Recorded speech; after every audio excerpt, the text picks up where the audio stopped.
J'ai tenté d'aller en boîte à 16 ans, alors je vais raconter cette histoire avec ce que je me souviens, mais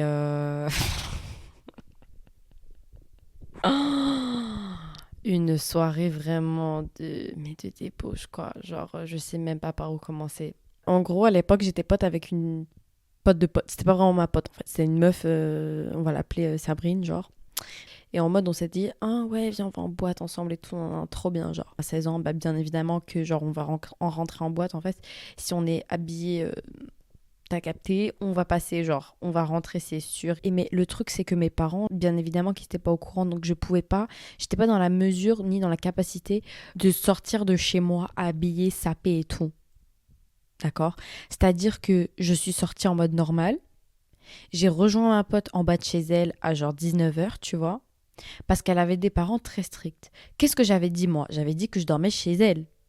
Et elle avait dit qu'elle dormait chez moi. Bah oui, bien évidemment. Donc je la rejoins en bas de chez elle et tout.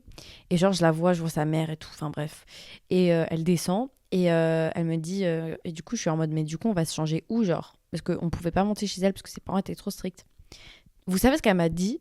Genre premier degré, elle m'a dit oh on va aller dans mon parking. Dans mon parking. On va se changer dans son parking. So ghetto, ratatata, the ghetto. Bref, du coup, c'est ce qu'on a fait, hein, bien évidemment. Donc, on est allé dans son parking, on s'est changé. Petit haut transparent à capter, petit pantalon un peu moulant, talon. Bien évidemment que je savais pas marcher en talon, genre. Elle, pareil. En fait, ça se voyait, c'était cramé à 10 000 qu'on était mineurs et qu'on allait tenter d'aller en boîte. Genre, même des meufs dans la rue nous cramaient. En fait, des gens dans la rue nous cramaient parce que ça se voyait, genre. Je sais pas comment. En fait, ça se voyait, genre, il y avait un énorme décalage entre nos sapes et nous, genre. On faisait trop d'âmes. Vous voyez ce que je veux dire? Genre, on voulait trop faire les meufs. Enfin, bref. Il est 19h. Remise en contexte, il est 19h. On va en boîte. Les boîtes n'ouvrent pas à 19h. Les boîtes ouvrent à genre minuit. Donc qu'est-ce qu'on va bien faire de 19h à minuit? On va aller au McDo, bah oui bien sûr, on va aller au Domac. Comme ça, on pourra manger et en plus de ça, on pourra traîner et rester là-bas jusqu'à pas d'heure. Et donc c'est ce qu'on a fait. Donc on est allé au McDo, on se prend notre commande et on traîne en fait. Vraiment, on traîne de ouf. Elle était sympa, hein, mais c'était pas ma bestie. Vous voyez, c'était pas ma pote, genre. C'était pas vraiment ma pote en vrai de vrai. C'était plus la pote de ma pote. Mais au calme, genre, on est là, tranquille et tout. On fait connaissance, machin. Et en fait, il y avait ses potes à elle qu'on devait rejoindre aussi devant la boîte. Et du coup, un bout d'un moment, ça fait peut-être 2 heures qu'on est au McDo. On est un peu en mode bon, on décale doucement vers la boîte, tranquillement. Je sais plus si on avait pris le métro ou si la boîte elle était à côté, je me souviens plus exactement. Mais du coup, on va à la boîte. Et vous savez ce qu'on fait?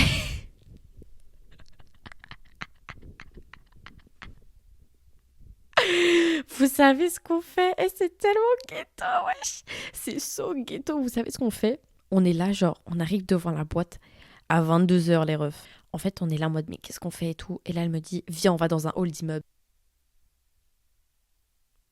Et là, on voit quelqu'un ouvrir une porte d'immeuble. On se tourne comme ça.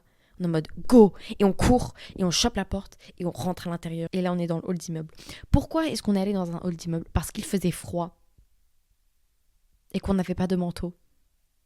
Parce qu'on était habillés en petite tenue. Talons, tout ça. Si on avait un manteau, mais il était moche. Du coup, on l'avait mis dans un sac. Je crois qu'on avait gardé nos affaires dans son parking. Je me souviens plus de où on a gardé nos affaires, mais bon, bref, so ghetto, genre. Du coup, on arrive dans le hall d'immeuble. On arrive dans le hall d'immeuble. It's so ghetto. On décide de se maquiller, de se préparer. Parce qu'il y avait un miroir, donc c'est là où on peut se maquiller. Donc on se maquille et tout, on se prépare, on met de la musique et tout. Toujours dans le hall d'immeuble. Dieu merci, il n'y avait pas beaucoup de personnes qui sont passées parce que vraiment, elles auraient trouvé ça trop bizarre que deux meufs se maquillent dans un hall d'immeuble. Genre, ça n'a aucun sens. Surtout deux meufs bien, bien mineures, vous voyez ce que je veux dire. Et du coup, il y avait des passants, mais il n'y avait pas plus de passants que ça, donc ça allait. Un bout d'un moment, il est 23h30 ou 23h. Donc on se dit, ok, let's go. Viens, on va devant et tout. On rejoint ses potes, on fait connaissance avec ses potes, machin, parce que je les connais pas du tout du coup. Et on est devant la boîte, genre 5 petites mineures de 16 ans devant une boîte. En plus, c'était le genre de boîte à côté des champs là. Alors, je sais pas si vous connaissez Paris, enfin, la plupart des gens qui écoutent ce podcast sont de Paris, j'imagine. Mais en mode, toutes les boîtes dans les champs, même moi, aujourd'hui, j'y rentre pas, pour vous dire. Genre, c'est le genre de club exclusif, saut privé, les vigiles, ils te regardent de haut en bas. Enfin, c'est vraiment, il y a rien qui va, genre, vraiment, tu vois. Sabrine, elle veut trop faire la meuf. Genre, Sabrine, elle voulait trop faire la go qui s'y connaissait, tu vois. Et donc, elle était en mode, ouais, gna gna gna, non, mais c'est un promoteur, un gars que je connais, et tout, nan, nan, nan, il va nous faire rentrer en boîte et tout, je sais pas quoi. Je fais ok, tu vois. Moi, je suis plutôt chill, je suis plutôt laid back. Je suis en mode, écoute, s'ils peuvent nous faire rentrer, genre, c'est la base, c'est l'essentiel. Je m'en bats les couilles après de comment on rentre. Juste, je veux rentrer, tu vois, c'est tout. Et du coup, on arrive devant la boîte et là, on rencontre le gars qui est censé nous faire rentrer. Pareil, il était genre grave grand. Je crois qu'il avait une énorme fourrure. Enfin, genre, un mec des champs, quoi. Un mec clairement qui habite dans le coin. Un mec qui a de la thune, tu vois. Et je sais pas, il discute et tout vite fait. Et à un moment, elle parle au vigile, Sabrine là, elle parle au vigile parce qu'elle décide de trop faire la meuf. Et genre elle dit un truc et là ils nous disent non mais c'est bon, genre passe une bonne soirée. Et moi je regarde ma pote et je suis en mode hmm. Du coup j'essaye d'y aller et tout, de parler avec eux. On dit non non mais c'est bon, passe une bonne soirée genre. Genre en mode ils nous font pas rentrer. Comme ça elle a niqué le bail. Comme ça elle a niqué le bail. Toute notre soirée prévue de A à Z. Toute notre soirée qu'on avait organisée en fonction d'eux est tombée à l'eau en moins de 30 secondes. Genre, littéralement, le gars a littéralement crush nos dreams devant notre gueule. Je regarde Sabrine, elle faisait trop la meuf et tout. Du coup, moi, je comprends pas ce qui se passe, je comprends pas pourquoi on peut pas rentrer. Et là, elle parle avec le promoteur, et le promoteur, il est en mode ah non, fallait pas dire ça et tout. Ah ouais, non, bah là, les filles, c'est mort, je peux rien faire pour vous. Hein. Désolée, les meufs, hein, mais c'est mort. Bonne soirée. Et il nous laisse comme ça, genre. Et là, je me retrouve avec Sabrine et je suis en mode qu'est-ce qu'on fait, genre. Et Sabrine, elle regarde ses potes. Et ses potes regardent Sabrine. Et on est toutes là en mode euh, qu'est-ce qu'on fait, tu vois. Du coup, moi, j'étais là, à ce stade, c'est hors de question. J'étais trop déter. Hein. C'était hors de question que je ne rentre pas en boîte. Il fallait que je rentre en boîte. Du coup, je regarde boîte, bar, machin. Je regarde. Parce qu'il y avait plein de clubs dans cette rue. Je sais, jusqu'à aujourd'hui, je n'arrive pas à me souvenir de quelle boîte était. Il y avait plein d'autres boîtes. Et genre, vraiment, je rigole pas. Pendant 3 heures, on a tenté de rentrer dans des boîtes. Pendant 3 heures. Et c'était long, sa mère. Aucune ne nous acceptait. Parce qu'on était trop jeunes, parce qu'ils demandaient la pièce d'identité, parce que non, tu vois. Même si on voyait nos boobs et tout, genre, ils s'en battaient les couilles. C'était en mode non, genre, je veux votre carte d'identité et tout. Logique, genre, tu rentres en boîte, même moi, on me demande ma carte aujourd'hui, tu vois. Après, je fais jeune, mais même j'ai des potes qui ont 30 ans, on leur demande la carte. Enfin, genre, c'est juste logique, tu vois ce que je veux dire. Et du coup, à ce stade, on est en mode bon, bah, ok, ça fait 3 heures. Il est actuellement 3 heures du matin. Je suis en talons. Mes pieds ont mal. Mes pieds souffrent. Mes pieds sont au bout de leur vie, genre. Je suis en talons, en fait. Un bout d'un moment, on en avait tellement marre, et les meufs, elles en avaient tellement marre, que les potes de Sabrine, elles ont regardé Sabrine, elles ont dit bon, bah, nous, on va rentrer, on peut pas vous ramener parce qu'en fait, il y a pas assez de place chez moi, mais. Et de base, elle devait rentrer avec moi, du coup, on va juste rentrer. Elles nous ont laissé là, deux meufs mineures, à 3 heures du bar dans Paris. Mais ça va pas la tête. Et moi, j'étais en mode ça, c'est tes potes, ça. Elle était en mode bah ouais. Et j'étais en mode bah, c'est pas des super potes, hein, putain. Donc, ces trois bouffonnes-là, elles nous laissent, genre, ces trois poufias, elles nous laissent solo dans Paris. Et à un moment, je croise des gens qui avaient genre la quarantaine, la trentaine, quarantaine, et ils avaient l'air un peu pompettes et tout machin. Du coup, je leur dis, ouais, y a pas un bar boîte, y a pas un bar ambiancé. J'ai regardé Sabrine, je lui dis, hé meuf, au stade où on en est, là, on peut se faire payer des coups, j'en ai rien à foutre, tu vois. Là, je veux juste boire, en fait, à ce stade. Je veux juste boire. Genre, c'est tout ce que je veux faire, c'est boire. Là, j'en ai marre, tu vois. J'ai passé une soirée de merde. Là, tout ce que je veux faire, c'est boire. Et vu comment on est sapé, on va pouvoir se faire payer des coups, c'est sûr. Il faut juste qu'on trouve un bar, tu vois. Du coup, je vais voir les gens dans la rue, là, je leur demande, ouais, vous avez pas un bar, boire, dansant et tout, nan, nan. Ouais, si vous allez à droite, vous continuez tout droit, vous allez tomber sur un bar ambiance. C'était le seul bar d'ouvert parce qu'il était 3 heures du matin, tous les bars étaient fermés parce que les bars, ils ferment à 2 heures du matin. Donc, j'étais en mode, ok, Seigneur, genre, s'il vous plaît, laissez-moi rentrer, s'il vous plaît, genre vraiment, que moi et ma pote on rentre parce que sinon on va littéralement traîner dans la rue jusqu'à 5-6 heures du matin, genre, ghetto, genre vraiment ghetto, tu vois. De toute façon, toutes mes soirées de cette période-là sont ghetto, mais bon, bref. Et du coup, j'arrive, il y a 2 vigiles. Moi, je suis là, je dis à ma pote, ouais, montre, t'as capté le petit décolleté, le petit machin et tout. On rentre, je déconne pas, en moins de 1 minute, on est rentré. Il y a 10 gars qui nous ont regardés. Il y a 10 gars qui nous ont regardés, qui nous ont dit « Ouais, mademoiselle, vous voulez pas un petit verre ?» Non, non. Des vieux charros, genre vraiment des vieux gars, genre vraiment des vieux charros. Ah, non, il y a pas, ouais, c'était ghetto ce bar. Ce bar, il était tellement ghetto, je vous jure, c'était... Oh, c'était affolant, carrément, c'était affolant. Même moi, en fait, on aurait dit, vous voyez les vieux bars de Châtelet, là, où il y a la musique à fond, il y a les lumières et tout, comme si t'étais en boîte, mais le bar, il est juste ghetto, tu vois ce que je veux dire? C'était la même ambiance, tu vois, avec que des vieux gars. Non, pire, vous voyez, rue de Lappe, à Bastille, il y a une rue qui s'appelle la rue de Lappe, et il y a que des vieux mecs et des mineurs, genre, parce que les boîtes bars, ils s'en battent les couilles de qui rentre et tout. Du coup, ils rentrent comme as, genre, enfin bref, c'était la même ambiance, tu vois. Je vous promets que ce soir-là, j'en avais eu pour au moins 60 balles d'alcool gratuitement. Mais gratuitement. Michto. Mais des michtos. Mais j'étais là en mode, hey, j'en ai rien à foutre. Ce soir, je veux michto. Ce soir, je veux boire. Genre vraiment, j'en avais rien à foutre. Du coup, je commence à parler avec un gars. Nanana. Ça parle, tu vois. Ça danse un petit peu. Hey, tu veux un verre? Ouais, machin et tout. Nanana. J'ai bu. Alors, moi là. Vous voyez mon corps frêle. Mon corps de 43 kilos. Moi, aujourd'hui, je bois 2 verres, je suis pompette, hein. Qu'on soit bien clair. Je bois une pinte, je suis pompette, qu'on soit bien clair, hein. Il m'en faut vraiment peu pour être bourré, genre vraiment, je vous le dis tout de suite. J'ai bu une pinte, une autre pinte, un shot, un deuxième shot, un troisième shot, un cocktail, un autre. On est là, on parle, on boit, machin. Dès que le mec qui m'offre un verre, hop, je le next, je vais voir un autre gars, ouais, nanana. On fait ça toute la soirée, je vous jure. Et à un moment, on se fait copain-copain avec la seule meuf de la soirée, ou l'une des seules meufs de la soirée, qui était jeune aussi, je crois qu'elle devait avoir la vingtaine, tu vois. Elle était trop sympa, et genre on a commencé à vibrer avec elle, à danser avec elle. C'était l'une des seules meufs qui était vraiment sympa, genre qui était avenante et tout. Et du coup, on se fait poteau avec elle et tout, mais pas plus que ça. Et puis après, on est tellement bourrés. Et là vraiment les gars. Mais quand je vous dis que l'alcool, il est monté d'un coup. Mais c'est pas l'alcool, il est monté d'un coup, genre, wouhou, je suis pompette. Non, non, non. L'alcool, il est monté d'un coup, genre, ah, j'ai envie de vomir. Genre dans ce sens-là. Tu vois, pas dans l'autre sens. On est là, on est hyper bourré. Moi, je suis hyper bourré. Ma pote aussi, elle est hyper bourrée. On s'offre des roses. Il y a des gars qui nous donnent des roses. On s'offre des roses. On parle avec des inconnus. Enfin, et il y a vraiment rien qui va. Genre, machin, on fume, mon truc et tout. Nanana. On est complètement bourré, vous voyez.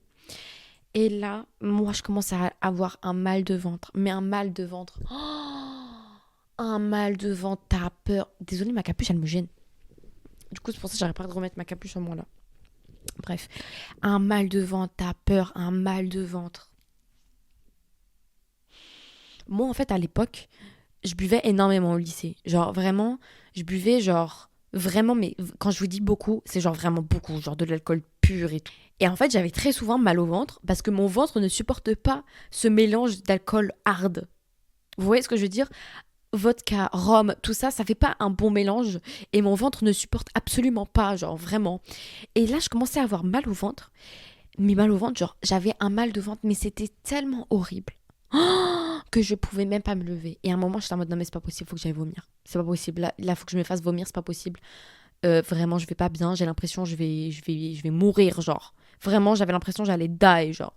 Et nous, comme on était des gamines, on avait des gâteaux dans nos sacs, parce qu'on était des gamines, vous voyez. Donc on s'est dit, il faut qu'on tienne toute la soirée, il faut qu'on ait des trucs pour manger. Il y a rien qui allait. Et en fait, à un moment, j'étais tellement bourrée que je sais pas pourquoi dans ma tête je me suis dit au calme, je vais pouvoir vomir derrière le bar parce qu'il y a un lavabo, genre. Quelle logique là-dedans? Quelle logique là-dedans? S'il vous plaît, la logique là-dedans, il y en a aucune, mais j'étais bourrée, donc je me suis dit mais s'il y a un lavabo, c'est bon, il va sûrement me laisser vomir et tout tranquille. Et c'est pas, je commence à aller vers le bar et le barman, il voit l'état dans lequel je suis. Les gars, je suis en train de tituber.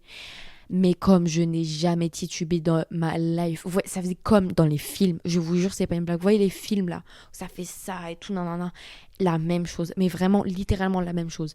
Et je suis là et je titube et j'arrive pas à marcher et je suis complètement mais bourrée, mais à un stade, j'ai jamais été aussi bourrée de ma life, genre vraiment littéralement. Du coup, le barman voit dans quel état je suis. Il est en mode non, non, non, genre va aux toilettes, genre dégage, genre qu'est-ce que tu fous, c'est pas là, tu vois. Et je suis là et tout. Et ma pote, elle me voit en fait. Elle me voit descendre. Du coup, elle vient me chercher. Et là, il y a la meuf avec laquelle on avait sympathisé pendant la soirée qui vient me chercher, tu vois. Les deux me tiennent et tout parce que je suis incapable de marcher. Genre, je suis complètement en train de tituber et tout. Je titube en bas des marches jusqu'aux toilettes. Et là, je vais aux toilettes. Et je bug et tout.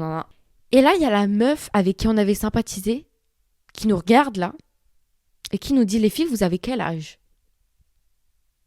Et nous, on dit 18 ans. Elle fait non, non, non, non, non. Les filles, vous avez quel âge? Et là, on est là en mode, bon, ok, on a 16 ans. Alors que je crois qu'on avait 15 ans, enfin, genre, on avait 17 ans alors qu'on en avait 16. Enfin, on avait dit un âge au-dessus, tu vois.